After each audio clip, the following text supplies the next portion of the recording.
Hello B L eight second year, welcome you all. आज हमारा topic है comprehension.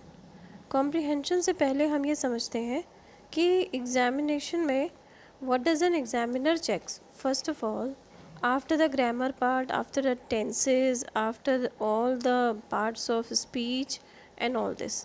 Now next part comes is that your cognitive ability.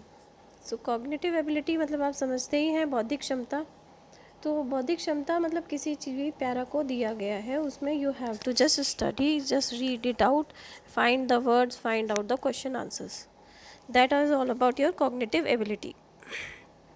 Now, what does comprehension includes? Comprehension is all about is reading your cognitive ability, your analytical ability, what logics you put on, how you put on the heading, how you are reading speed, how is your reading speed, your reasoning ability. So all this is about comprehension. So make this diagram in your rough notebooks, fair notebooks, wherever is applicable, and you will have to explain. So definition is given here, which I have written over here. Just note it down. Comprehension is the act of constructing meaning with text. So the text is which you will be writing in your own answers, and that can be in any tense. That can be in present tense, future tense, or past tense. In what form he is asking, the what form in the examination the is been asked to you. तो को किसी भी tense में हो सकता है, इसकी कोई टेंशन नहीं. अच्छा, आप फैक्ट्स पर मत जाइए. Never go on the facts, never go on the logics की ये बात सच थी या नहीं. जो उसमें दिया है, whatever is given is the truth. You will have to just work upon that only. Next आते हैं, ये प्रोसेस है, that is the making of written text actually, and reading the information. A bit of practice is needed, so you will have to practice. इसका process, इसमें steps are these. You just note down, summarize करना, उसे sequence में करना. Actually main steps इसके क्या होते हैं? Just to read, process and understand. First of all, you will read the para, then process and understand. But in some cases when you don't have time, you can read the questions and then read the para and then answer the questions. So that will save your time. But the better thing is that you can read whole para, and if you have the proper time, then you summarize, sequence, take out the inference, compare करो, उसे contrast करो, उससे self के questions भी बना सकते हैं आप, और प्रॉब्लम सॉल्व करेंगे. राइट.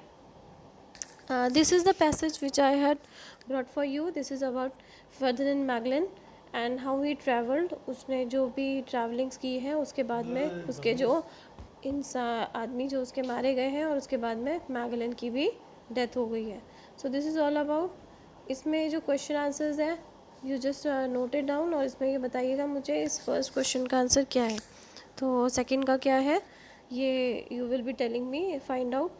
फर्स्ट का है नन ऑफ द अबव, क्योंकि इसका आंसर है the 16th century was in great exploration of the time of great marine and terrestrial exploration, और वो इस ऑप्शंस में कहीं नहीं है. ठीक है.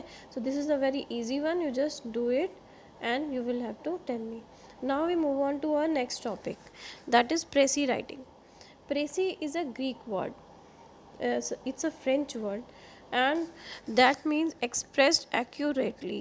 तो précis का मतलब expressing accurately, मतलब जैसे हम किसी चीज़ को छानते हैं, सीविंग करते हैं, and that we do and we get the refined things. So किसी चीज़ को रिफाइन करना यानी कि प्रेसी राइटिंग. सो एक बहुत बड़ा पैराग्राफ दिया गया है, उसमें से अंडरलाइन कर लेंगे मेन शब्द, मेन टॉपिक्स, और फिर उसके अकॉर्डिंगली हम लाइन, उसके अकॉर्डिंग छोटा सा एक पैराग्राफ अपनी लैंग्वेज में बना लेंगे. That can be your present tense and that can be also your indirect speech. So you can make in the indirect speech.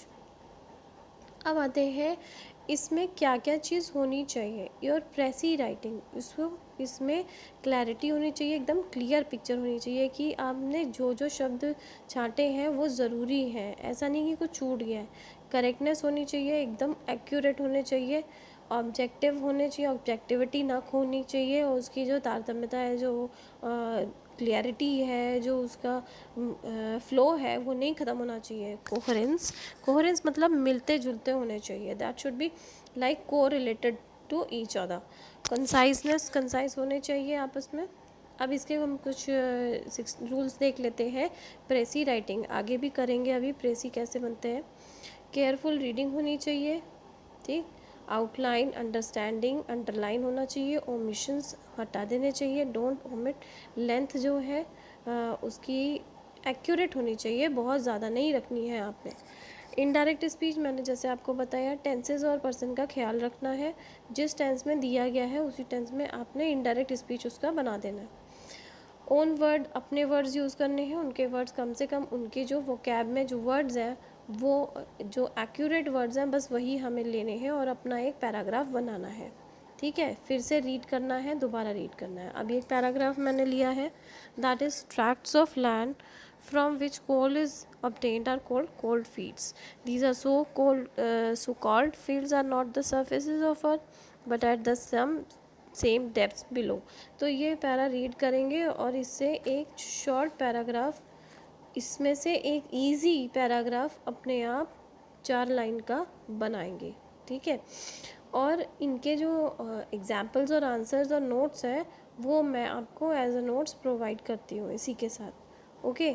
तब तक आप you have to just practice it out.